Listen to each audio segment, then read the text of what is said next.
इंसानी जिस्म अरबों खरबों खुलियों या सेल्स पर मुश्तमिल है।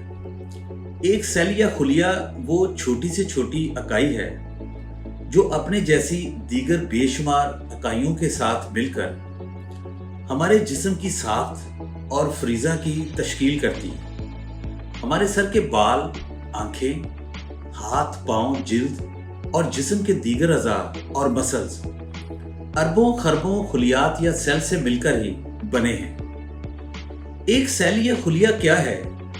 अपने अंदर एक पूरी कायनात को समोए हुए है। आप इसको एक फैक्ट्री या कारखाना से तशबीह दे सकते हैं जिसकी एक मखसूस इमारत है। इस इमारत के अंदर मुख्तलिफ मशीनें और मजदूर अपने अपने हिस्सा का काम सरअंजाम देते हैं और मखसूस खाम माल का इस्तेमाल करके एक सेंट्रल मैनेजमेंट के तहत रहकर प्रोटीन्स जैसी अहम प्रोडक्ट्स तैयार करते हैं जो हमारे जिस्म की साख्त, बनावट और मुख्तलिफ फ़राइज़ की अदायगी में इंतहाई अहम किरदार अदा करती है। सेल की इमारत एक मखसूस किस्म की सरहद के अंदर बंद है। आप इस सरहद को एक पतली और लचकदार गोल दीवार समझ सकते हैं जिसके अंदर रहते हुए सेल की मशीनरी अपने मुख्तलिफ फ़राइज़ सरअंजाम देती है। सेल की इस दीवार या सरहद को सेल मेम्ब्रेन बोलते हैं। सेल की मशीनरी को चलाने वाली और यहाँ पर काम करने वाले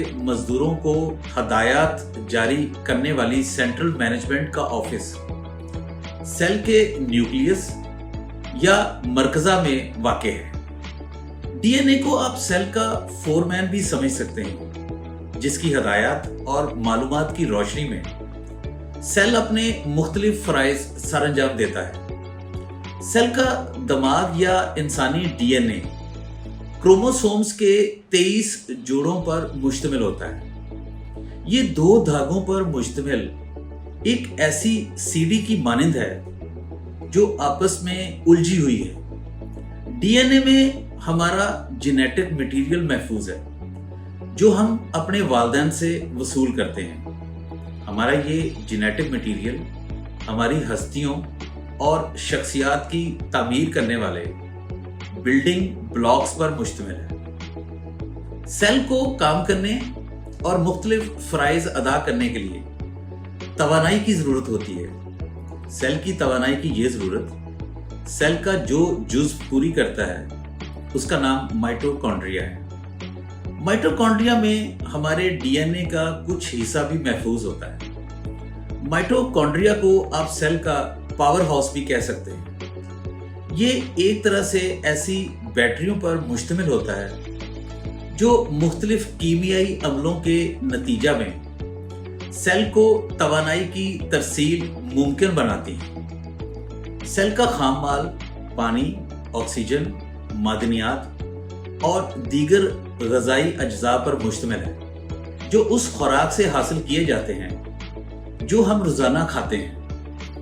राइबोसोम्स सेल के वो अहम तरीन अज्जा हैं जो डीएनए की हदायत की रोशनी में इन ग़ज़ाई अज्जा से हासिल करदा एमिनो एसिड से प्रोटीन तैयार करते हैं। राइबोसोम डीएनए की हदायत की रोशनी में जो प्रोटीन तैयार करते हैं वो हमारे जिस्मों की बनावट करती है और जिसकी मदद से हमारे जिस्म ज़िंदगी को बरकरार रखने वाले मुख्तलिफ फ़राइज़ सरअंजाम देते हैं। प्रोटीन और फैट्स की तैयारी में सेल का जो दूसरा अहम जुज़ हिस्सा लेता है उसे एंडोप्लाज्मिक रेटिक्यूलम बोलते हैं। सेल की सफाई सुथराई और उसे ज़र्र रसा और गैर ज़रूरी मवाद से पाक साफ रखने पर जो वर्कर्स मामूर हैं उन्हें लाइजोसोम्स बोलते हैं।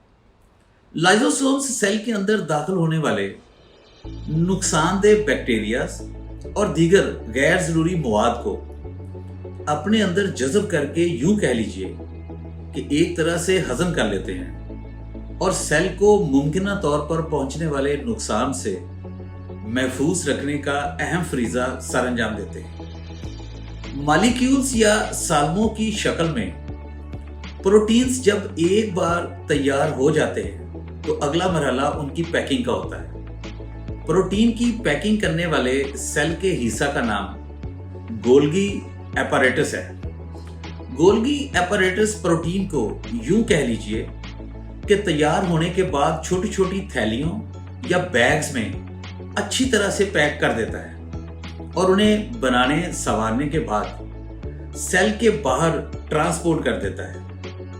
میرے یوٹیوب چینل کو سبسکرائب کرنا مت بھولیے اور بیل آئیکن کو ضرور پریس کر دیجیے تاکہ میری معلوماتی ویڈیوز آپ تک بر وقت پہنچتی رہیں۔